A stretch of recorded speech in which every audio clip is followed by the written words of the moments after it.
सुधा समाधान।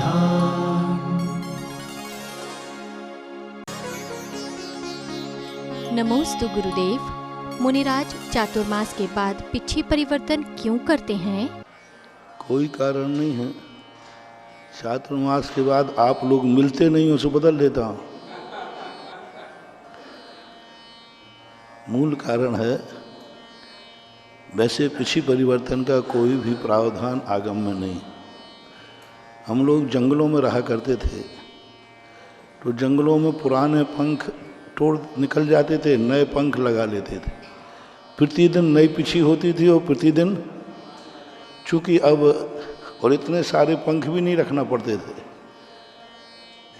और अब तो क्या है, साल भर का इंतजाम करना है ना, और साल भर का इंतजाम के लिए मयूर जो पंख छोड़ती है वो आसौज के महीने में छोड़ती है, यानी कुंवार का महीना। दिवाली के पहले और दशहरा के बीच में ये 15 दिन जो होते हैं, इन दिनों में मयूर अपने पंखों को स्वतः छोड़ती है, निकाले नहीं जाते, वो पक जाते हैं, अपने आप छोड़ती है। तो उनके छोड़े हुए पंख हमें दिवाली के समय सहजता से उपलब्ध हो जाते हैं। इसलिए ये चातुर्मास में दिवाली के समय बदलते हैं, क्योंकि नए पंखों की उपलब्धि हो जाती। दूसरी बात, बरसात के समय में हम लोग सर्दी गर्मी सब भीग जाते हैं, तो पिछी के पंख खराब हो जाते हैं, ये कठोर हो जाते हैं। साल भर में लगाते लगाते ये आगे डंठल हो जाते हैं।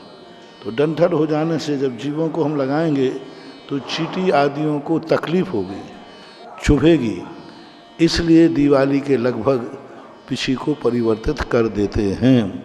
यही मूल कारण है। और एक बार इसलिए परिवर्तन करते हैं कि साधु विहार करते रहते हैं, कब कहाँ क्या स्थिति बनेगी कह नहीं सकते। चातुर्मास में श्रावक और साधु का एक स्थान पर संयोजना बनती है, इसलिए चातुर्मास के बाद पिछिका का परिवर्तन रख लिया गया है सुविधा के अनुसार। नमोस्तु गुरुदेव। ट्रक से कार टकराते समय आपका चेहरा मेरी आंखों के आगे आ गया था। यह हमारा अंधविश्वास है या श्रद्धा? इसी को बोलते हैं श्रद्धा। श्रद्धा कभी अंधी हो ऐसा कोई नियम नहीं है। एक श्रद्धा जब होती है व्यक्ति के अंदर, तो ऐसे समय अपने इष्ट देव को याद करता है। इसलिए तो हम बार बार कहा करते हैं कि आराध्य देव अलग है और आराध्य गुरु अलग है। एक ऐसे गुरु को इष्ट बनाओ जिसका चेहरा बिना मेहनत के सडनली देखने में आ जाए। अब संकट आदि के समय, उस समय हम कितने साधुओं के चेहरे याद करेंगे। किसी एक साधु को अपना इष्ट गुरु बनाओ कि संकट के समय हमें एकदम उसकी शक्ल तुरंत सामने आ जाए। तो उस साधु की शक्ल बार बार ध्यान में आएगी, जिसको हमने बार बार दिन में ध्यान किया है, सुबह शाम अच्छे बुरे कार्यों में याद किया है। तो ये श्रद्धा नहीं है, ये पैथी है। एक पैथी चलती है, पैथी के अंदर एक संप्रेषण होता है। हमारा कनेक्शन कभी आराध्य से जुड़ जाता है तो उसकी एनर्जी हमारे जीवन से संबंध रखती है, और जितने पावर की एनर्जी होगी वो उतने बड़े संकट से बचा भी लेती है, बचाती ही है। यदि ये सब नहीं होता तो शास्त्रों में इतनी कथाएं, इतनी घटनाएं लिखी हुई हैं, ये सब कभी ना कभी तो घटित हुई हैं, ऐसा मानना चाहिए। नमोस्तु गुरुदेव। विरह काल का क्या अर्थ है? विरह काल का अर्थ होता है अंतरकाल। कोई भी वस्तु आज हमारे पास थी, वो हमारे पास से चली गई, लौट करके जब आए तो खाली स्थान को विरह काल बोलते हैं। प्रथमोपम सम्यक दर्शन का काल एक जीव की अपेक्षा पल्लोपम के असंख्यात वर्ष कम से कम है। प्रथमोपम सम्यक दर्शन किसी एक जीव को हुआ, द्वारा कब होगा? पल्लोपम के असंख्यात वर्ष बाद होगा, एक जीव की अपेक्षा। और देशवृत्ति का जो काल है वह उत्कृष्ट काल और जघन्य काल। जघन्य काल जो है वो एक अंतर मुहूर्त वर्ती होता है। कोई व्यक्ति देशपति बना और तुरंत वो नीचे चौथे आदि गुण स्थान में चला गया, पुनः देशपति बन गया, भावों से गिरा था, भावों से उठ गया। तो पंचम गुण स्थान का जघन्य काल जो है एक अंतर मुहूर्त है, और उत्कृष्ट काल जो है प्रथमोपसम सम्यक दर्शन का उत्कृष्ट काल अर्ध पुद्गल परावर्तन काल है। देशपति का उत्कृष्ट काल अर्ध पुद्गल परावर्तन काल है। कोई देशपति बनने के बाद मिथ्यात्व आदि में पहुंच गया और भटक गई आत्मा, तो द्वारा कब प्राप्त कर सकेगा? अर्ध पुद्गल परावर्तन के बाद।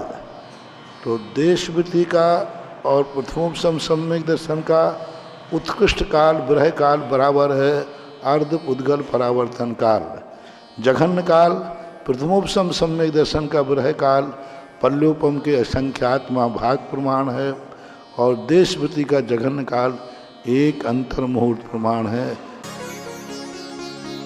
नमोस्तु गुरुदेव। परिवार की शांति के लिए गुप्तदान और पदाधिकारी चुनने के लिए मतदान देते हैं, तो इन दोनों दानों में हम इतने समर्थ कैसे हैं?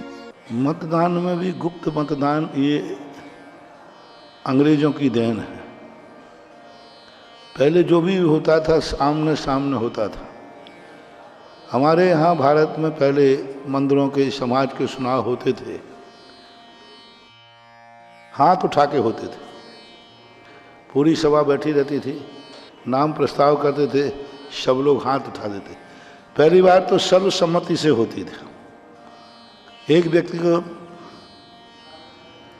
को कह दिया जाता था कि भाई आपको जो किसका घोषणा करना है कर दीजिए। वो व्यक्ति जिसका नाम प्रस्तावित कर देता था कि फलाने को हम अध्यक्ष, तो पूरी समाज उसका समर्थन कर देती थी।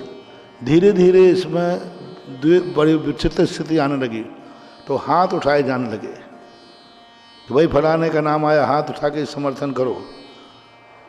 जिसके ज़्यादा हाथ उठ जाते थे वही पदाधिकारी बन जाता था। फिर धीरे धीरे गोटी डालने जाने लगे कि चलो अपन सबके नाम लिख करके गोटी डाल देते हैं। 4 अध्यक्ष के लिए है, गोटी डाल दो। एक व्यक्ति एक अबोध बालक से कन्या से कह दिया भाई गोटी निकाल, जिसका नाम निकल आता था वो पदाधिकारी बन जाता था। ये थी सब सामंजस्य की चीज़ें। फिर धीरे धीरे करके अंग्रेज़ों का राज जाया, तो अंग्रेज़ों ने का इस बात को दूसरा रूप दे दिया। उन्होंने चुनाव का रूप दिया और गुप्त मतदान का दिया। गुप्तदान मतदान करने का अर्थ है वोटरों के प्रति राग द्वेष। यदि जो जीत जाता है वो जीतने वाला इतना द्वेषी कसाई होता है, अच्छा तुमने मुझे वोट नहीं दिया था, अब देखता हूँ। आजकल तुम देखते हो राजनीति में जिसकी सरकार बन जाती है सबसे ज़्यादा उनके यहाँ छापा पड़ते हैं जिनकी सरकार हार जाती है, क्योंकि चुनाव में आमने सामने हो गए। तुम किनके प्रचार में गए थे? उनके प्रचार में गए थे। अब जो विधायक या जो मंत्री जीत जाएगा और जो पार्टी का व्यक्ति हारा है उन सब की सब तरफ से परेशान करेंगे।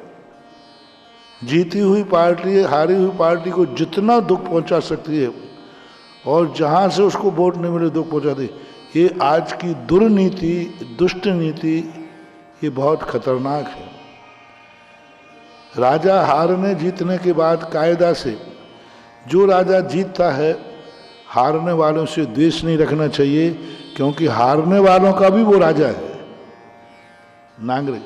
लेकिन आजकल इतना होना चाहिए, द्वेष बुद्धि नहीं आना चाहिए। लेकिन आज जो पार्टी हार जाती है, जीतने वाली पार्टी उस पर जितने दुख देना चाहती है उतने दुख देने का प्रयास करते हैं।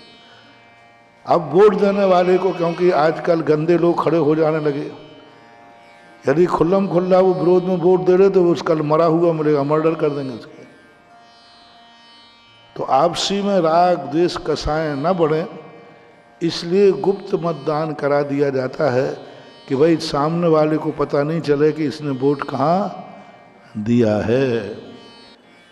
तो ये सब राग द्वेष कसाय से बचने के लिए किया जाने लगा। इसी प्रकार गुप्तदान नाम की चीज़ किसी भी शास्त्र में मैंने बहुत खोजा कि गुप्त दान ये कहाँ से चला, मुझे तो कहीं नहीं मिला। गुप्त दान महादान कहाँ लिखा है?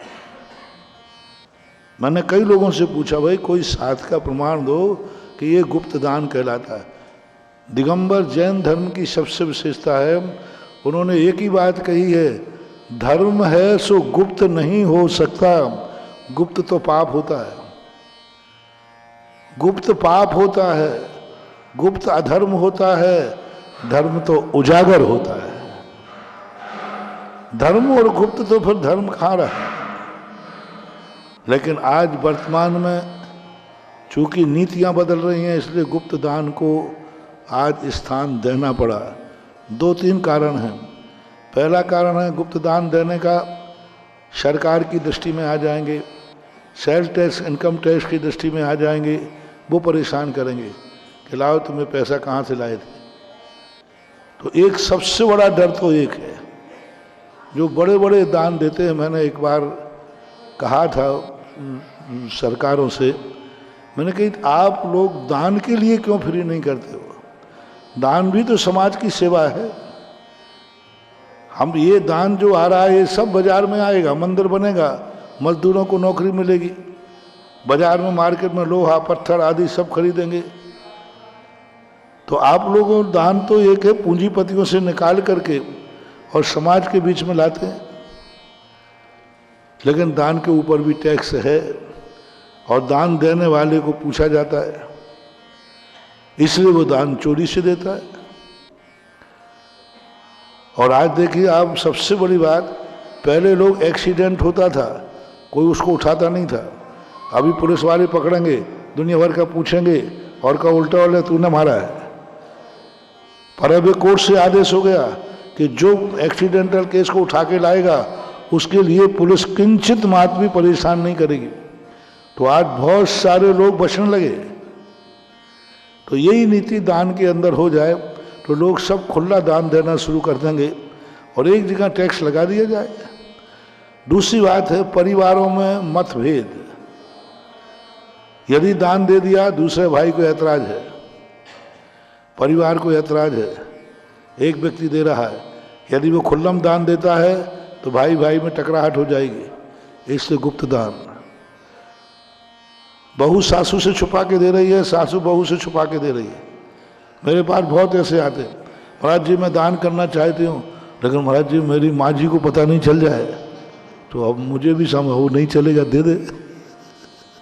अब क्या करें, कलह हो जाएगी। और जिन घरों में हमने इस पर 2 दिन प्रवचन दिए थे अभी चातुर्मास के समय, कि जिन घरों में परिवार का व्यक्ति परिवार के किसी कलह के डर से गुप्त दान दे रहा है, तो जिनके डर से दे रहा है उनका बंटा झाड़ है। बहुत खतरनाक अभिशाप है। महानुभाव मेरा आपसे कहना है, प्रत्येक परिवार से कहना है, कहीं तुम्हारे डर से पर कोई परिवार का व्यक्ति गुप्त दान तो नहीं दे रहा है। यदि दे रहा है तो हाथ जोड़ के कहो कि आप तो पूरी संपत्ति दान में दे जाओ, लेकिन मैं कोई भी ऐतराज नहीं करूंगा, लेकिन मेरे से छुपा के मत देना, नहीं तो मैं बर्बाद हो जाऊंगा। अब आपको ये सावधानी रखना है कि तुम्हारे से छुपा करके कोई दान तो नहीं दे रहा है, तो दान को रोकना नहीं, उसको फ्री कर देना। आप कह के दीजिए मैं तो समर्थन करूंगा, आप कितना भी दान दे के आओगे, मैं ऐतराज नहीं करूंगी, नहीं करूंगा। ये आपके लिए बहुत बड़ा वरदान सिद्ध होगा। अन्यथा परिवार से छुप करके कई लोग दान देते हैं। मुझे बहुत तरस आता है कि इस परिवार का क्या होगा। उस व्यक्ति का तो कल्याण है जो छुप करके भी। और ध्यान रखना, महादान क्यों कहा गुप्त दान को? फिर मैंने इस पर सोचा कि देखो पूरा परिवार सहमत नहीं है, पूरा परिवार सहमत नहीं है, उसके बावजूद भी धर्म की लगन देखो, छुप करके दान दे रहा है, इसलिए गुप्त दान सो महादान। एक बार एक चतुर्मास में एक माँ जी इतना सारा 2 किलो सोना बांध करके पुटलिया में लेके आ गई। अब मैं ऐसे ही बैठा था, बोले महाराज जी सोना दान। अरे मैंने कहा मैं नहीं लेता हूँ। बोले नहीं, मैं कमेटी को नहीं दूंगी, कमेटी मुझे पहचानती है। अरे मैंने कहा भैया मैं क्या करूँगा। बोले नहीं महाराज, कमेटी को पता नहीं चलना, हमारे परिवार को पता नहीं चलना, समाज को पता नहीं चलना। और ये है कम से कम 2.25 किलो सोना था, खूब आभूषण थे। मैंने कहा भाई मैं नहीं रख सकता यहाँ है, मैं किस बहाने से किसी अभी कमेटी गई, बाबा जी आपके पास कहाँ से आया। बहुत मुश्किल हो गया। इतने में मेरे भाग्य से वो इतने करे तो मैंने कहा नहीं यहाँ से उठाओ, मेरे पास नहीं रहेगा। एक बाहर का यात्री आ गया दर्शन करने, वो मेरे पहचान का था, भक्त ही था। तो मैंने कहा तुम इस माझी को पहचान? बोले नहीं पहचान। हमने कहा माझी इनको दे दो। तो उन महानुभाव को दिलवाया और मैं कहा माझी आप जाओ खिसको आओ। और फिर उन महानुभाव से कमेटी को बुलाया। तो बोले साहब आपको सोना चाहिए कि कहते गुप्त दान में ये सोना लिखिए। भाई किसका है? तो मैंने उसे बताना मत। वो सारा सोना कमेटी में जमा कराया, रसीद हुई। मैंने कहा महाराज क्या बात है, ऐसी बात है। फिर मैंने कहा देखो इस माझी का भाग्य देखो, सारा परिवार विरोध में है और इसने अपने खुद का सोना दान में दिया, उसको कितना पुण्य लगेगा। और जिनसे छुप करके दिया है